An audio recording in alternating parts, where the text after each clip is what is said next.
J'appelle ma meilleure amie Fidélia. Elle décroche sur le champ, toute paniquée. Hé Elise, salut, qu'est-ce qui ne va pas? Fidé, je fonds en larmes au bout du fil. Mais qu'est-ce que t'as? Pourquoi tu pleures? Quoi? Mais à quoi tu joues là? Tu es testée positive et tu ne fais pas tester les enfants. Qu'est-ce qui ne va pas? Fidélia, tu sais, pour tout te dire, je n'ai pas fait mon test. Hein. Mais t'es malade ou quoi? Au 21e siècle, tu fais un auto-examen du Covid.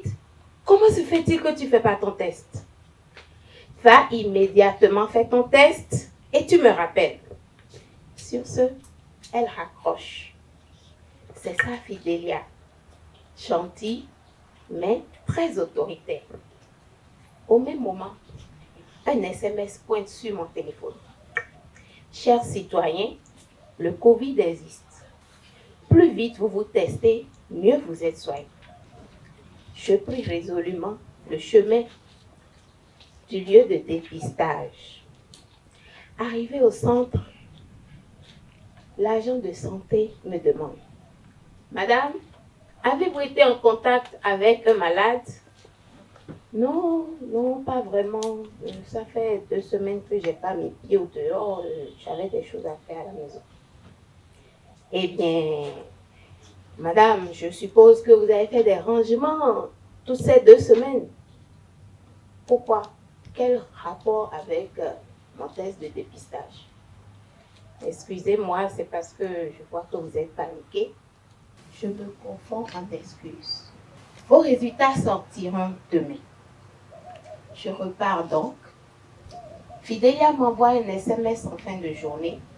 Statut. Je réponds, fait. Le lendemain, je retourne pour mon résultat express. Je retrouve le même agent de la veille. Bonjour monsieur, bonjour madame.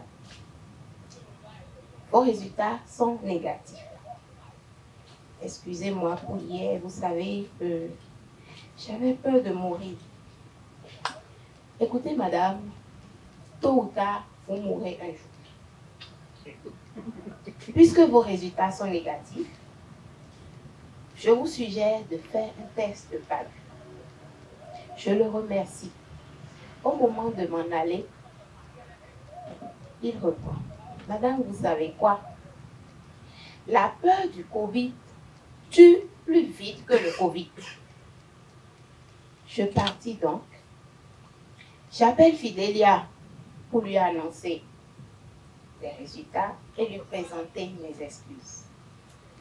Le lendemain, je consulte un médecin généraliste. Je fais plutôt un palu et une bronchite due certainement au rangement. À vous qui m'écoutez, avez-vous compris la leçon? Un adage dit que la majorité de nos inquiétudes ne se réalisent presque jamais. Ainsi donc, ne cédons pas à la peur du Covid. Vous aviez comme responsabilité de prononcer un discours structuré sur n'importe quel sujet. Il vous était demandé d'utiliser votre voix, votre empathie pour communiquer avec l'auditoire sur n'importe quel sujet, comme je le disais tantôt. Soit un discours narratif ou un discours humoristique ou n'importe quel autre discours. Il ne vous était pas demandé de faire un rapport sur le projet. Et donc, ceci dit, monsieur l'évaluateur général, je voudrais d'emblée annoncer que la présidente a pleinement atteint les objectifs du discours. Parce que, premièrement, je note que le discours était très bien structuré. Le discours, j'ai compris que c'est un discours narratif qui nous a permis de comprendre ce que vous avez vécu par rapport à cet événement précis, le ou la Covid. Vous l'avez fait avec votre voix qu'on vous connaît habituellement.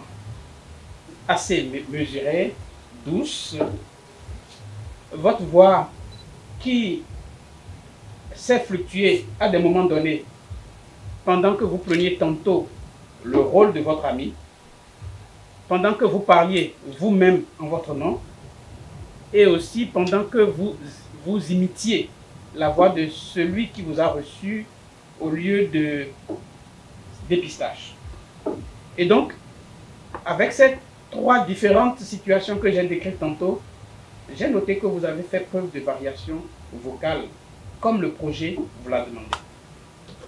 De façon globale, je note avec les ressources d'évaluation que la voix vibrait comme cela était demandé, bien dynamique.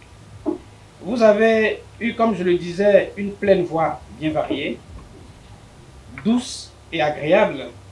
Vous avez été très enthousiaste en présentant votre projet. Les articulations étaient distinctives pendant que vous prononciez votre discours, Madame la Présidente. Vous avez usé de pauses par moment pour nous permettre de vous suivre de façon fluide et naturelle. Et qu'est-ce que je peux conclure? À travers votre présentation, nous avons noté la charge d'émotions que vous avez vécue en ce temps-là, que vous nous avez transmise, en faisant même preuve d'attente par rapport à ce que vous projetiez avec votre ami. Et nous avons été heureux, in fine, du résultat négatif qui vous a été présenté. Bravo, Madame la Présidente, pour ce très beau discours.